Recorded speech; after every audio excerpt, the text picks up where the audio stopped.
Bienvenue à tous, voici les titres de la grande édition d'aujourd'hui. Le président de la République, Paul Kagame, indique que les technologies émergentes ont conduit à l'innovation qui a permis de contenir la pandémie de Covid-19. Inauguration officielle ce jeudi des bureaux de l'Agence française de développement au Rwanda. Pour cette occasion, le directeur général de cette agence est en visite au Rwanda. Toujours au sommaire à Kigali, Kigali vient d'abriter ce jeudi une conférence de 2 jours sur l'utilisation de la science et de la technologie dans la lutte contre les conséquences liées à la pandémie de Covid-19, en particulier dans les pays en voie de développement.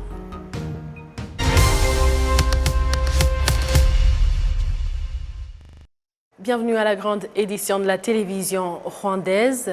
Le président de la République, Paul Kagame, indique que les technologies émergentes ont conduit à l'innovation qui a permis de contenir la pandémie de Covid-19. Le chef de l'État s'est exprimé ce jeudi à Kigali au lancement du centre de la 4e révolution industrielle au Rwanda. Le point avec Jean Damascène Maneshimbe. S'exprimant à l'occasion du lancement officiel du centre de la 4e révolution industrielle au Rwanda, le président de la République Paul Kagame a indiqué que le lancement de ce centre est rendu possible par les investissements que le Rwanda a fait dans les domaines de la science et de la technologie. Et à lui d'ajouter que ce centre pourrait s'appuyer sur ses réalisations technologiques et scientifiques pour rendre la 4e révolution industrielle un moyen de trouver des solutions efficaces aux défis du monde actuel. Le président Kagame a également fait remarquer que depuis des années, le Forum économique mondial a accompagné le Rwanda dans ses efforts pour bâtir une économie basée sur la technologie dans l'objectif de parvenir au développement durable et inclusif. Le chef de l'État a précisé que le lancement de ce centre au Rwanda intervient à un moment crucial, raison pour laquelle il faut l'exploiter tant que possible. Over the years, the forum has accompanied our country's ambition to be a digital economy. Depuis des années, le Forum économique mondial appuie le Rwanda dans la mise en place d'une économie basée sur la technologie afin de parvenir à un développement durable et inclusif. L'inauguration de ce centre intervient au moment opportun, ce qui nous demande de le valoriser au maximum. Au Rwanda comme ailleurs dans le monde, la technologie innovante a été à la base des stratégies de lutte contre la pandémie amorcée dans notre façon de vivre, notre manière de vivre et notre façon de communiquer. Sans doute que ceux-ci se poursuivront au fur et à mesure que la technologie continuera de se développer. Et cependant, l'organisation dans la gestion des technologies de l'information n'a pas évolué avec la vitesse de la technologie qui ne cesse d'avancer. C'est pourquoi nous exprimons notre gratitude à ce centre pour sa contribution dans la mise sur pied d'une loi régissant la gestion de l'information technologique au Rwanda. C'est une politique qui protégera notre population et développera la technologie visant le bien-être de nos sociétés. For the betterment of our communities. Le terme de 4e révolution industrielle vient de Klaus Schwab, président du Forum économique mondial, qui s'est également exprimé au cours du lancement de ce centre de Kigali. Il est d'avis que cette révolution technologique brouille les frontières entre les sphères physiques, numériques et biologiques. Il indique que les technologies s'immiscent de plus en plus dans nos vies et changent plus rapidement que jamais. La 4e révolution industrielle est une révolution numérique née au milieu du siècle dernier. Elle se caractérise par une fusion des technologies qui gomment les frontières entre les sphères physiques, numériques et biologiques. La 4e révolution industrielle a le potentiel d'augmenter les revenus et d'améliorer la qualité de vie des populations à travers le monde. Inauguration officielle ce jeudi des bureaux de l'Agence française de développement au Rwanda. Pour cette occasion, le directeur général de cette agence, Rémi Rioux, est en visite au Rwanda. Il estime que l'inauguration du bureau de l'agence à Kigali concrétise la volonté des deux pays à affermir leurs relations, précisant que l'AFD veut par là renforcer sa présence au Rwanda. Actuellement, nous avons engagé pour 218 millions d'euros de projets à la demande des autorités. Donc c'est ça ce que nous avons dans nos comptes. Et nous planifions d'y ajouter environ 100 millions d'euros chaque année, en tout cas en 2022 et en 2023, ce qui, vous voyez, nous amènera au-delà de 400 millions, 420, l'AFD étant le principal outil de la coopération française, mais pas le seul. Et donc l'engagement qui avait été pris par le ministre Jean-Yves Le Drian, c'était 500 millions entre 2019 et 2023. Donc depuis 2019, on a fait 218, on va arriver à 520 et les autres instruments français feront le complément pour arriver à 500 millions. Évidemment, on espère bien continuer, poursuivre. Et puis ce que je voulais ajouter, c'est bien sûr, nous sommes l'agence française de développement, mais nous sommes partout dans le monde et nous voulons bien sûr l'être ici au Rwanda, une institution qui est, je dirais, hyper collective. C'est-à-dire, j'étais très heureux de voir que la Banque africaine de développement habite aussi dans cet immeuble, donc je suis sûr que les relations seront excellentes. Le projet énergie que nous avons mis en œuvre, je l'ai dit, c'était en partenariat avec la Banque mondiale. Les fonds que Expertise France va gérer sont des fonds qui viennent de l'Union européenne, donc on est aussi un élément de ce qu'on appelle maintenant Team Europe, l'équipe Europe. Et puis on est aussi très articulé, on va le signer avec mon ami Pichette, on est très articulé avec la Banque rwandaise de développement et les autres banques publiques. Donc c'est vraiment un écosystème de financement du développement dans lequel l'AFD, qui est déjà présent évidemment au Rwanda, mais dans lequel maintenant l'AFD veut prendre sa place, apporter sa contribution, mais pas toute seule, vous voyez, en complétant des financements, en faisant des initiatives ensemble, de telle sorte que on soit le plus efficace, le plus simple possible pour les autorités rwandaises. Pour l'ambassadeur de France au Rwanda, Excellence Antoine Onfray, l'ouverture du bureau de l'AFD à Kigali est plus que significative. Ce pays est en train de se doter d'infrastructures, est en train de se développer, est en train de le faire, je dirais, dans des tas de domaines où justement l'AFD va intervenir. On a parlé de l'éducation, on a parlé de la santé.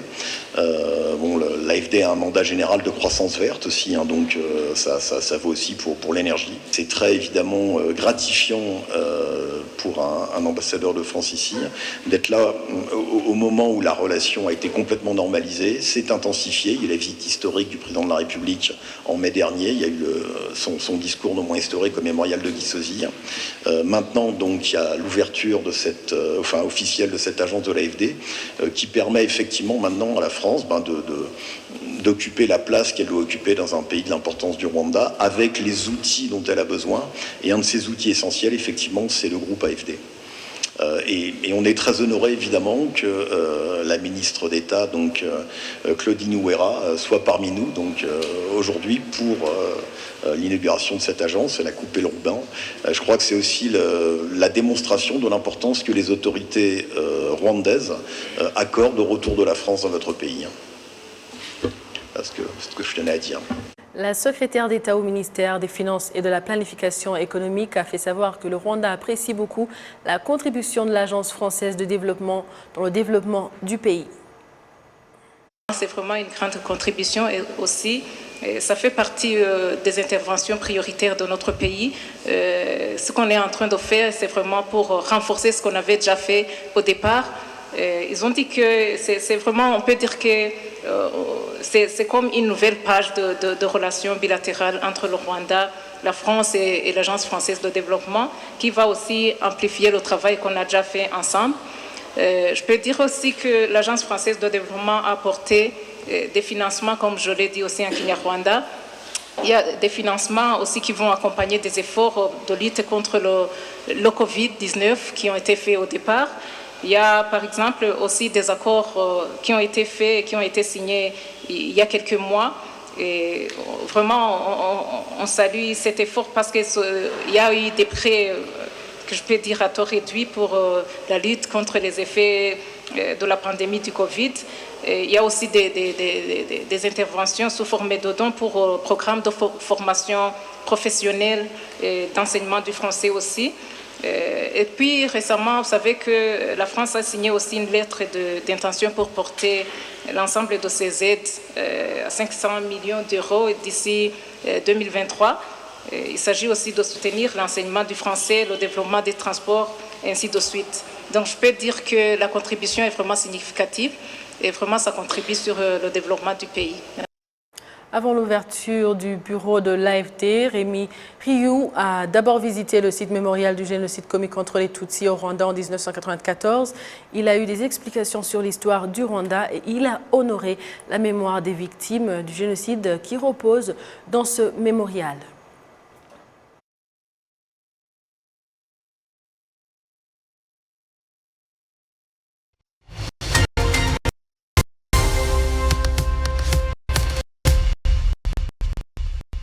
Toujours à propos de l'inauguration officielle au Rwanda ce jeudi des bureaux de l'Agence française de développement, nous sommes entretenus avec Victor Ngindi, consultant en investissement professionnel des médias, autour de ce qu'une agence comme AFD représente comme avantage dans le développement d'un pays comme le Rwanda.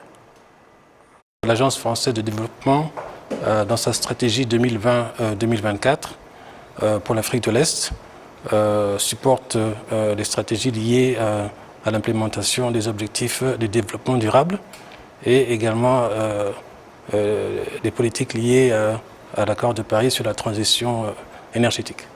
Le Rwanda étant un champion des politiques environnementales, l'implantation du bureau de l'AFD à Kigali souligne les efforts du Rwanda en rapport à ces stratégies environnementales. Merci. Depuis la visite du président Emmanuel Macron ici au Rwanda, les relations entre les deux pays se sont renforcées. Pensez-vous que ça peut pousser aux multinationales françaises à s'implanter ici au Rwanda? Effectivement. Plusieurs multinationales sont déjà présentes au Rwanda. D'autres suivront, notamment Total et Veolia. La communauté d'affaires française au Rwanda s'est récemment constituée en association avec à peu près une trentaine de compagnies françaises. Donc cela reflète un dynamisme de l'entrepreneuriat français, des multinationales françaises au Rwanda, et ce n'est qu'un début. Et dans quel domaine exactement? Il y a plusieurs domaines, mais dans quel domaine pensez-vous qu'il y aurait des avantages d'investir ici au Rwanda? Tout d'abord, dans l'investissement en général, parce que le Rwanda propose un cadre pour les multinationales qui souhaitent être implantées dans un pays stable politiquement et économiquement et qui leur permettent d'implanter leur opération dans les pays limitrophes tout en gardant de façon sécurisée leur investissement au Rwanda. Donc les secteurs sont liés non seulement à l'économie rwandaise mais à l'économie régionale, notamment la RD Congo, l'Ouganda, la Tanzanie. Donc des secteurs liés aux hydrocarbures, liés aux infrastructures et surtout à la mobilité et la mobilité verte des villes dites connectées. Donc le Rwanda est très actif dans ce secteur-là et je suis certain que ces investisseurs français y trouveront des opportunités qui leur conviennent. Comme vous venez de le mentionner, le Rwanda est stable et actuellement, il est comme un carrefour entre l'Afrique de l'Est et l'Afrique centrale. Pensez-vous que ça sera vraiment productif? Est-ce que ça aura de l'impact pour non seulement le Rwanda, mais aussi sur la sous-région? Eh bien, ça l'est déjà, car le Rwanda a déjà anticipé cette situation en implémentant ce qu'on appelle un centre financier qui permet justement aux investisseurs étrangers, notamment français, de pouvoir avoir leur structure dans une organisation qui porte les mêmes standards et qui porte les mêmes valeurs que les leurs en Europe en général et dans le monde des affaires en particulier. Et avoir cette opportunité unique en Afrique subsaharienne permet une implémentation plus aisée des investissements français au Rwanda. Et vous, personnellement, pour finir, comme consultant en investissement et aussi professionnel des médias, quel message pourriez-vous donner à tous ceux qui nous suivent dans le cadre de l'importance de cette inauguration officielle des bureaux de l'AFD? Cette inauguration, comme je le disais tout à l'heure, et je le précise encore, souligne les efforts du Rwanda, non seulement dans les politiques environnementales, mais également dans les facilités de faire des affaires au Rwanda. Cela est un parcours de plus de 20 ans lié au leadership, mais également lié à la recherche de résultats à travers des performances au niveau du leadership local jusqu'au plus haut leadership de notre pays. Et ces indicateurs sont assez nets et précis pour ne pas laisser de place au hasard, mais pour produire des résultats pour le bénéfice du plus grand nombre. C'était Nindi Victor qui s'exprimait autour de l'inauguration officielle des bureaux de l'Agence française de développement. À présent, je vous propose de suivre comment Kigali abrite dès ce jeudi une conférence de 2 jours sur l'utilisation de la science et de la technologie dans la lutte contre les conséquences liées à la pandémie de Covid-19, en particulier dans les pays en voie de développement. Le ministre de la Santé, le Dr Daniel Ngamije, a fait remarquer que le Rwanda se félicite du rôle joué par la science et la technologie dans ses efforts de contenir la pandémie de Covid-19. C'est d'ailleurs le point de vue partagé par le Dr Agnès Binagwaho à la tête de l'université University of Global Health Equity située en district de Burera, au nord du Rwanda. La technologie, c'est une aide au cerveau humain, c'est-à-dire ça nous aide à faire des diagnostics, à comprendre, à soigner et à faire en sorte que le patient récupère plus vite. Ça nous aide à faire des outils de laboratoire plus performants, des médicaments plus efficaces, etc. Donc on a besoin de technologies en santé et ça nous permet aussi d'atteindre plus rapidement l'excellence. C'est-à-dire que nous manquons de ressources humaines. La technologie nous aide. Nous avons des routes qui serpentent à travers les collines. La technologie avec Zipline va directement et sert le malade qui en a besoin en 15 minutes. Mais maintenant je suis dans le secteur de l'éducation. La technologie nous aide à éduquer même dans le lockdown. Nous avons eu la chance de ne jamais fermer pendant le Covid, simplement parce que nous avons utilisé les technologies d'enseignement en respectant le social distancing. Et tout ça, ça évolue parce que Covid était inconnu. Covid a amené une situation qui était inconnue, mais la technologie nous a permis de nous adapter. Place maintenant au Forum des partis politiques agréés au Rwanda estime que le pays doit intensifier ses efforts afin d'assurer la qualité de l'éducation au Rwanda. Au cours d'une réunion d'assemblée générale, les membres du forum se sont entretenus avec la ministre de l'Éducation sur le sujet, comme l'indique le Dr Odette Nilamila-Milo du Parti libéral. Je crois qu'il faut commencer par un background de la période d'émergence. Non, d'avoir cette présentation par la ministre de l'Éducation, il est vrai qu'il y a beaucoup de défis dans l'éducation dans notre pays, notamment à commencer d'ailleurs par la pré-primaire, et puis l'école primaire, puis le secondaire et l'école supérieure ou les universités. Il y a un problème sérieux de qualité de l'éducation. Et un autre problème, c'est l'abandon d'école. Le ministre l'a bien expliqué.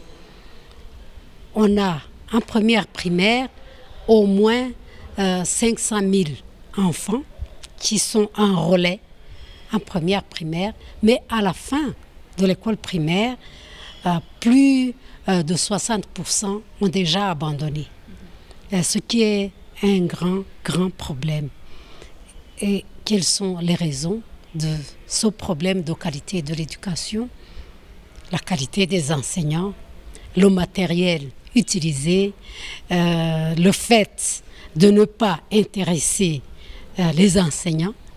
Le pays doit vraiment beaucoup investir dans l'enseignement, être sûr que et les enfants et les enseignants et le matériel à utiliser, que tout soit à niveau pour que la qualité de l'enseignement s'améliore. C'était Dr Odette Nyilamilimo qui s'exprimait au sujet de la qualité d'éducation. Et d'après Jean-Baptiste Luchibigango, également membre de ce forum 28 ans après le génocide commis contre les Tutsis, les défis auxquels le secteur de l'éducation est confronté ne sont pas liés à la quantité, mais plutôt à la qualité. Je crois qu'il faut commencer par un background de la période d'émergence de la fin du génocide. La priorité, c'était que, il y avait des groupes sociaux qui avaient été discriminés, qui ne pouvaient pas accéder à l'enseignement secondaire et universitaire notamment. La priorité était qu'on favorise et qu'il puisse y avoir un accès universel pour tous les citoyens et citoyennes à l'enseignement à tous les niveaux.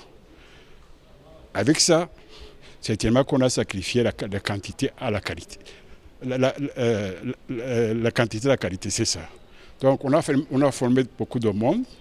Tous les enfants du Rwanda ont accès à l'enseignement primaire, secondaire, universitaire et post-universitaire, dans les écoles au Rwanda même ou dans les écoles à l'extérieur, dans les universités.